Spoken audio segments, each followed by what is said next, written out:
مرزا صاحب کہتے ہیں کہ پہلے کیمرے نہیں تھے تو کرامتیں زیادہ تھیں، اب کیمرے آ چکے ہیں تو کرامتیں بھی کم ہو چکی ہیں۔ مجھے یہ بتائیں کہ کرامت کا ظاہر ہونا، اس پر یقین کرنے یا نہ کرنے پر قرآن و سنت کا کیا حکم ہے؟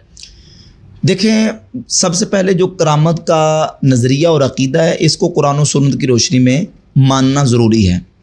کرامات الاولیاء حق، اولیاء اللہ کی کرامات برحق ہیں۔ باقی گمراہ فرقوں کے مقابلہ میں اہل سنت و جماعت کا یہ نظریہ ہے، اور یہ ہمارا اہل سنت کا اجماعی نظریہ ہے کہ اولیاء اللہ کی کرامات برحق ہیں۔ قرآن و حدیث سے کرامات اولیاء اللہ کا ثبوت ہے۔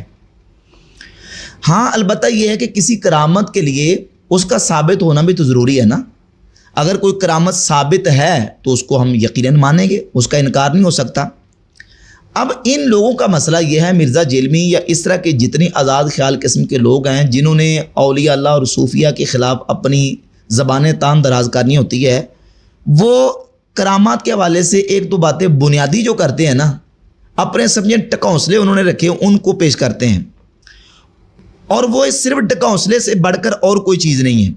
وہ کہتے ہیں دیکھیں، جو کرامت آپ نے فلاں ولی اللہ کی، غوث اعظم کی یا فلاں اللہ کے ولی کی پیش کی ہے، یہ صحابہ سے تو نہیں ہوئی، یہ حضرت ابوبکر سے تو نہیں ہوئی، حضرت عمر عثمان اور حضرت علی رضی اللہ تعالیٰ عنہم سے تو نہیں ہوئی۔ تو لہذا اس کا مطلب یہ نکلا کہ اگر ان سے نہیں ہوئی تو بعد والے اولیاء اللہ سے بھی نہیں ہو سکتی۔ یہ بالکل جو معیار قائم کیا گیا ہے ان کی اپنی طرف سے، یہ من گڑت اصول ہے، اپنا گڑا اصول ہے۔ یہ کسی سے کرامت کا صدور کروا دینا یہ اللہ رب العزت کی حکمت ہے، اللہ کی منشا ہے۔ اللہ رب العزت جس سے چاہے کسی کرامت کا صدور فرما دے۔ میں 20 مثالیں آپ کے سامنے رکھ سکتا ہوں کہ جو مفضول صحابہ ہیں ان سے وہ کرامات صادر ہوئی ہیں جو افضل صحابہ سے صادر نہیں ہوئی۔ ان مفضول صحابہ سے ان کرامات کا صدور ان کی دیگر بڑے صحابہ سے افضلیت کی دلیل نہیں ہے۔ اس کا یہ مطلب نہیں ہے کہ وہ صحابہ ان کرامات کی وجہ سے بڑے صحابہ سے افضل قرار پائے۔ مثال کے طور پہ صحیح بخاری کے اندر 3045 نمبر حدیث ہے، خبیب رضی اللہ تعالیٰ عنہ مکہ المکرمہ کے اندر مشرکین ان کو پکڑ کے لے گئے، اور پکڑ کے وہاں بیڑیوں کے اندر انہوں نے قید کر دیا، جکڑ دیا۔ بنت حارث کہتی ہے کہ میں نے دیکھا کہ ان دنوں مکہ المکرمہ کے اندر پھل نہیں ہوتا تھا، لیکن حضرت خبیب بیڑیوں میں جکڑے ہوئے، اس وقت ان کے ہاتھوں میں انگوروں کے گچھے موجود تھے۔ اب حضرت خبیب کے پاس انگوروں کے گچھے آنا اور قید کی حالت میں ان کو یہ اللہ تعالیٰ کی طرف سے نعمت ملنا، یہ ایک طرف رکھ لیں، اور باقی نبی پاک علیہ الصلوۃ والسلام اور حضور کے صحابہ کی سیرت کا مطالعہ کریں۔ آسمانوں سے منسلوا اترنا یا بے موسم پھل ان کے پاس آنا، اس کا ثبوت ہمیں نہیں ملتا۔ آپ شیب ابی طالب کے 3 سال دیکھ لیں، صحابہ کرام کہتے ہیں ہم گھاس اور درختوں کے پتے کھا کے گزارا کرتے تھے۔ غزوہ خندق کے موقع پر رسول اللہ صلی اللہ علیہ وآلہ وسلم اور حضور کے صحابہ نے اپنے شکم پہ، اپنے پیٹوں پہ پتھر باندھے ہیں بھوک کی وجہ سے۔ نبی پاک علیہ الصلوۃ والسلام نے 2 پتھر باندھے۔ وہاں آسمانوں سے کوئی منسلوا تو نہیں اترا، وہاں انگوروں کے گچھے تو نہیں آئے۔ تو اب وہاں اگر نہیں آئے یا وہاں جو نا وہ معجزہ یا کرامت کا صدور نہیں ہوا، تو صحیح بخاری کی 3045 نمبر حدیث کے اندر جو حضرت خبیب کی کرامت ہے اس کا انکار کر دیں گے؟ نہیں ہو سکتا انکار نا۔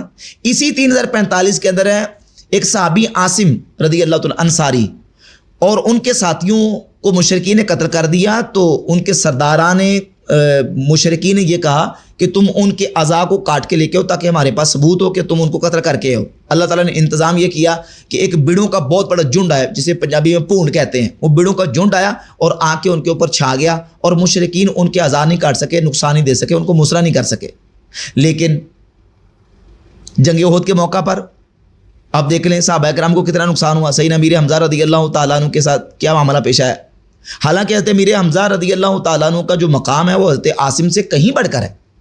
جو چیز افضل سے ثابت نہیں ہوئی وہ اگر مفضول سے ثابت ہو جائے، تو اگر ثابت ہے تو اس کو ماننا پڑے گا۔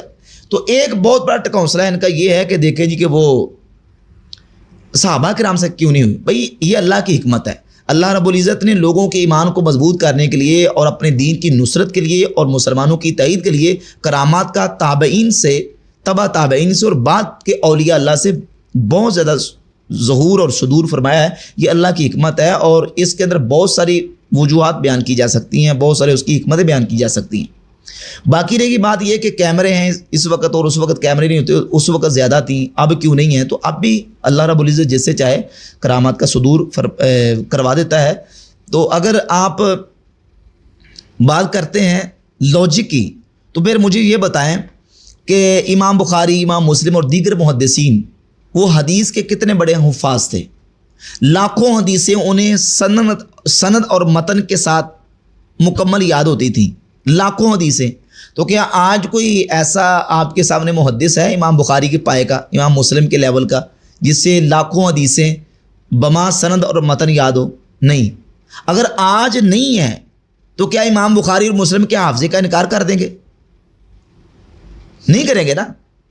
تو یہ اللہ کی حکمت ہے, جس سے چاہے وہ اتنا بڑا زیادہ جو نا وہ قوی حافظہ عطا فرما دے, جس سے چاہے اللہ تعالیٰ کرامت کا جس سے صدور فرما دے.